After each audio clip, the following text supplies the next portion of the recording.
Assalamualaikum warahmatullahi wabarakatuh. Yang saya hormati Bapak Didi Gunawan, SEMM. Saya di sini selaku moderator presentasi video kami. Kami akan menayangkan hasil tugas kelompok kami yang berjudul tentang deretan berkala dan peramalan. Kami dari kelompok 6. Perkenalkan, nama saya Zahratul Jannah, NPM 24110125. Kenalkan, nama saya Mutia Alif Fajira, NPM 24110138. Saya Hairunisa Dia Pratiwi, NPM 24110097. Halo, nama aku Sulistina Anggraini, NPM 24110083.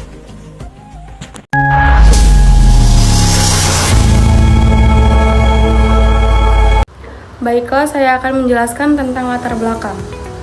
Dalam kemajuan ilmu pengetahuan dan teknologi yang terus berkembang, keahlian dalam menganalisis pola data masa lalu dan meramalkan tren masa depan telah menjadi aset berharga di berbagai sektor. Deret berkala atau dikenal juga sebagai deret waktu adalah sekumpulan informasi yang tercatat secara berurut dalam interval waktu tertentu yang telah menjadi dasar penting dalam beragam analisis data modern. Lanjut rumusan masalah. Yang pertama, bagaimana konsep dasar deret berkala dan peramalan. Yang kedua, apa saja komponen berkala. Yang ketiga, apa saja metode peramalan.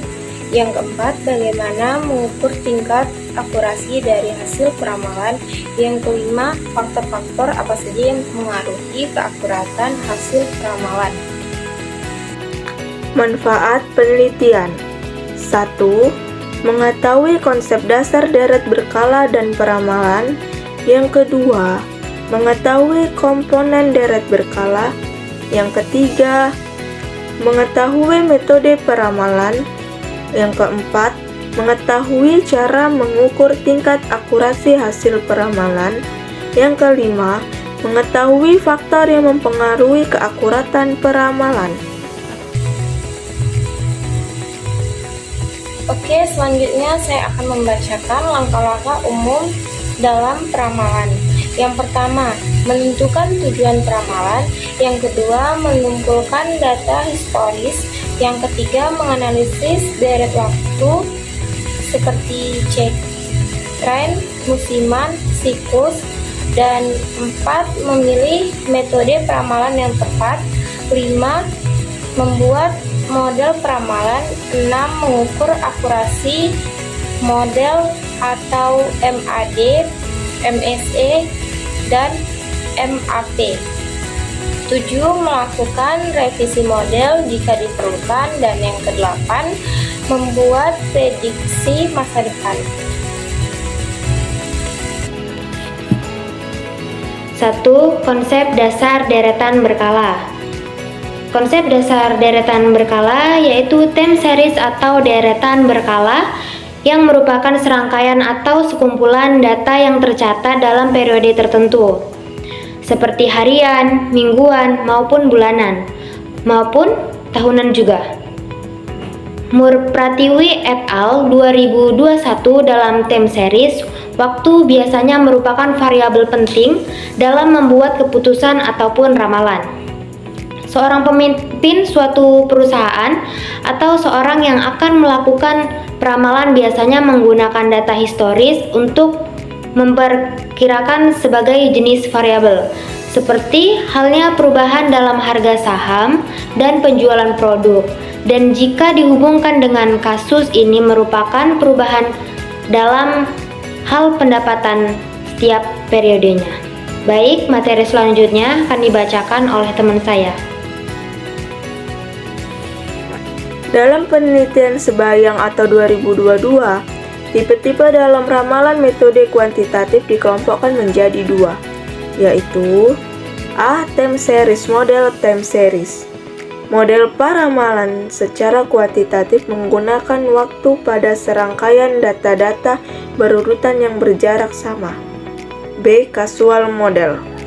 Metode yang mempertimbangkan variabel-variabel atau faktor-faktor yang bisa mempengaruhi jumlah yang sedang diramalkan, atau hubungannya menggunakan sebab akibat sebagai asumsi. Lanjut, komponen deret berkala. A. Horizontal atau H. Per-stasioner. Terjadi bila nilai data berfluktuasi di sekitar nilai rata-rata yang tetap, stabil atau disebut stasioner terhadap nilai rata-ratanya. B. Siklus atau C. Siklus adalah suatu pola data yang terjadi setiap beberapa tahun. Biasanya dipengaruhi oleh fluktuasi ekonomi jangka panjang berkaitan dengan siklus bisnis. C. Tren. Terjadi bila ada kenaikan atau penurunan dari data secara gradual dari gerakan datanya dalam kurun waktu panjang. D. Seasonality. Pola musiman terjadi bila pola datanya berulang sesudah suatu periode tertentu. Hari, mingguan, bulanan, triwulan, dan tahun. C. Metode peramalan. Menurut Rini dan Ananda 2022 terdapat beberapa metode peramalan. Dalam model peramalan time series deret berkala yaitu 1. Moving average. Moving average merupakan metode peramalan yang dilakukan dengan mengambil sekelompok nilai dalam kurun waktu tertentu dan mencari nilai rata-rata dari nilai tersebut untuk menentukan nilai ramalan pada periode berikutnya. 2. Weighted moving average. Metode weighted moving average atau WMA menggunakan konsep yang hampir sama dengan metode moving average MA maupun dengan menambahkan bobot dalam melakukan peramalan dan permintaan. Baik, materi selanjutnya akan dibacakan oleh teman saya. 3. Exponential smoothing. Konsep pada metode exponential smoothing hampir sama dengan metode weighted moving average, namun dengan memberikan bobot lebih pada data terkini. 4. Trend linear. Menurut Rini dan Ananda tahun 2022, tren merupakan pergerakan jangka panjang dalam suatu deret waktu yang terkadang digambarkan dengan garis lurus atau smooth curve. Kemudian, ukuran tingkat akurasi peramalan.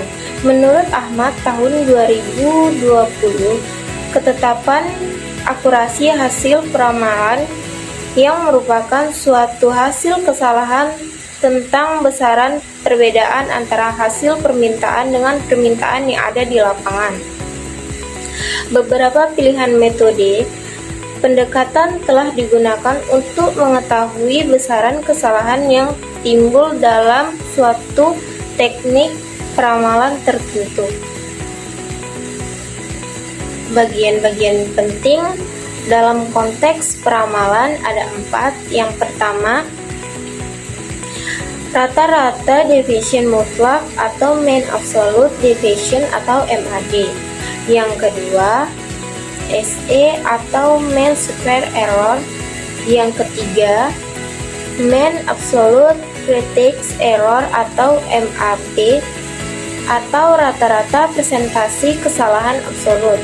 Yang keempat, mean forecast error atau MFE atau rata-rata kesalahan. E. Faktor yang mempengaruhi keakuratan hasil peramalan. Terdapat berbagai faktor dapat mempengaruhi akurasi peramalan, baik yang terkait dengan data, metode, maupun faktor eksternal. Pemahaman tentang faktor-faktor ini penting untuk meningkatkan kualitas peramalan. 1. Faktor terkait data. A. Kualitas data, keakuratan, kelengkapan, dan konsistensi data sangat mempengaruhi hasil peramalan. B. Panjang deret waktu. Deret waktu yang terlalu pendek mungkin tidak cukup untuk menangkap pada yang kompleks. Sementara deret yang terlalu panjang mungkin mengandung perubahan struktur yang sulit dimodelkan. C. Interval pengambilan data.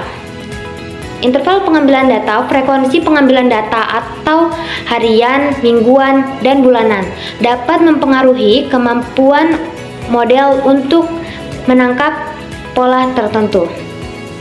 D. Stasioneritas. Banyak metode peramalan mengasumsikan stasioneritas data.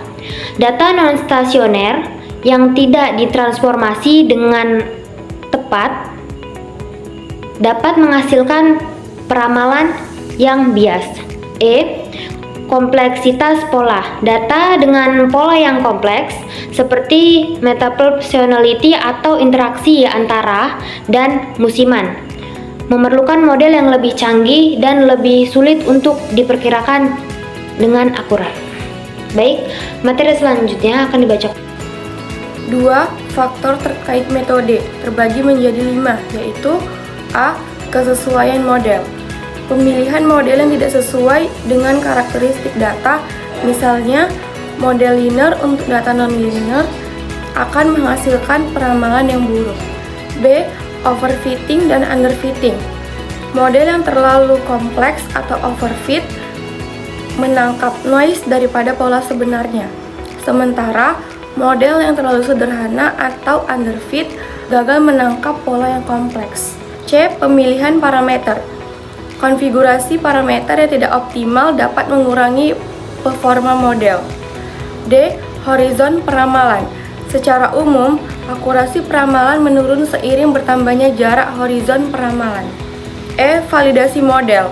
Evaluasi model tidak tepat seperti tidak menggunakan validasi silang yang benar untuk deret waktu dapat memberikan estimasi yang salah tentang performa model. 3. Faktor eksternal. A. Perubahan struktural. Perubahan mendasar dalam sistem yang menghasilkan data seperti perubahan kebijakan, teknologi, atau pasar dapat membuat pola historis menjadi tidak relevan untuk peramalan masa depan. B. Kejadian luar biasa. Peristiwa tak terduga seperti bencana alam, krisis ekonomi, atau pandemi global dapat menyebabkan perubahan drastis dalam data yang sulit diprediksi oleh model standar. C. Variabel eksogen. Faktor eksternal yang tidak dimasukkan dalam metode dapat mempengaruhi variabel target. D. Intervensi manusia. Tindakan manusia seperti promosi, perubahan harga, atau kampanye pemasaran dapat mempengaruhi pola data dan sulit untuk diprediksi secara akurat. E. Faktor musiman yang berubah. Perubahan dalam pola musiman seperti penggoresan hari libur atau perubahan perilaku konsumen dapat mempengaruhi akurasi model yang bergantung pada pola musiman yang tetap. Kemudian, menentukan tujuan peramalan adalah langkah awal yang kritis dalam proses peramalan untuk memastikan hasil yang relevan dan bermanfaat. Berikut adalah poin-poin utama dalam menentukan tujuan peramalan. Yang pertama, identifikasi kebutuhan bisnis atau masalah. Menentukan apa saja yang ingin dicapai melalui peramalan, misalnya memprediksi penjualan, mengelola inventaris, atau merencanakan anggaran. Contohnya, meningkatkan akurasi prediksi permintaan produk untuk mengurangi kelebihan stok. Yang kedua, tentukan variabel yang diramalkan. Pilihan variabel spesifik yang akan diramalkan seperti jumlah penjualan, harga pasar, atau tingkat produksi. Pastikan variabel ini terukur dan relevan. Yang ketiga, horizon waktu peramalan. Tentukan jangka waktu ramalan, apakah jangka pendek seperti harian, mingguan, bulanan, ataupun tahunan. Misalnya meramalkan penjualan bulanan untuk 6 tahun ke depan. Yang keempat, tingkat akurasi yang diperlukan. Tentukan seberapa akurat ramalan yang harus dibuat karena ini mempengaruhi metode dan sumber daya yang digunakan. Misalnya, akurasi tinggi mungkin diperlukan untuk perencanaan keuangan, tetapi tidak untuk estimasi pasar. Yang kelima, penggunaan hasil peramalan. Identifikasi siapa yang akan menggunakan hasil peramalan, misalnya tim pemasaran, manajer operasional, dan bagaimana mereka akan menggunakan untuk membuat keputusan. Dan yang keenam, konteks dan batasan. Mempertimbangkan faktor eksternal, misalnya musim, tren, pasar, atau perubahan regulasi, dan batasan internal, atau data yang tersedia, anggaran, waktu. Kelebihan deretan berkala.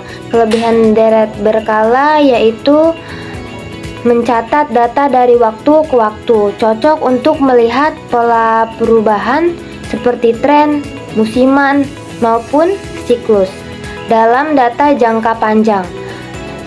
A. Analisis masa lalu bisa digunakan untuk memahami bagaimana sesuatu variabel berubah dari waktu ke waktu. B. Dasar pengambilan keputusan dan memberikan gambaran yang faktual berdasarkan data historisnya, bukan hanya asumsi. C. Deteksi pola tersembunyi bisa menentukan pola musiman, misalnya penjualan naik saat Ramadan atau akhir tahun. D. Bahan input untuk peramalan. Bahan input untuk peramalan, deretan berkala adalah dasar untuk membuat prediksi ke masa depan. 2. Peramalan atau forecasting, prediksi masa depan. Prediksi masa depan membantu memproyeksasikan apa yang akan terjadi berdasarkan data masa lalu. Perencanaan lebih baik berguna untuk perencanaan keuangan, produksi, stok, tenaga kerja, dan lain-lain. Dan bisa juga meningkatkan efisien, menghindari kelebihan atau kekurangan produksi atau persediaan, mengurangi ketidakpastian, membantu perusahaan, pemerintah, dan organisasi lain membuat keputusan yang lebih terukur. Bagaimana metode? Ada metode sederhana seperti moving average sampai yang kompleks seperti ARIMA, Machine, dan Learning. 1. Kekurangan deretan berkala yaitu time series. Deretan berkala adalah data yang dikumpulkan berdasarkan urutan waktu tertentu. Kekurangannya adalah sulit menangani perubahan mendadak. Deretan berkala sering tidak merespon perubahan drastis, seperti krisis ekonomi, pandemi, atau bencana alam. Keterbatasan data historis. Keterbatasan data historis, prediksi hanya sekurat data masa lalu. Jika data masa lalu tidak lengkap atau berkualitas rendah, hasilnya bisa meleset. Musiman dan tren sulit dipisahkan. Kadang-kadang komponen tren dan musiman tumpang tindih sehingga sulit untuk diuraikan dan dianalisis secara akurat. Overthinking yaitu modelan deretan berkala, kadang terlalu menyesuaikan dengan masa lalu, sehingga performa prediksinya untuk masa depan sangatlah buruk. Dan adapun pula asumsi kestasioneran. Asumsi kestasioneran itu Banyak metode deretan berkelas seperti ARIMA mengasumsikan data stasioner ataupun stabil, padahal data dunia nyata sering tidak stasioner.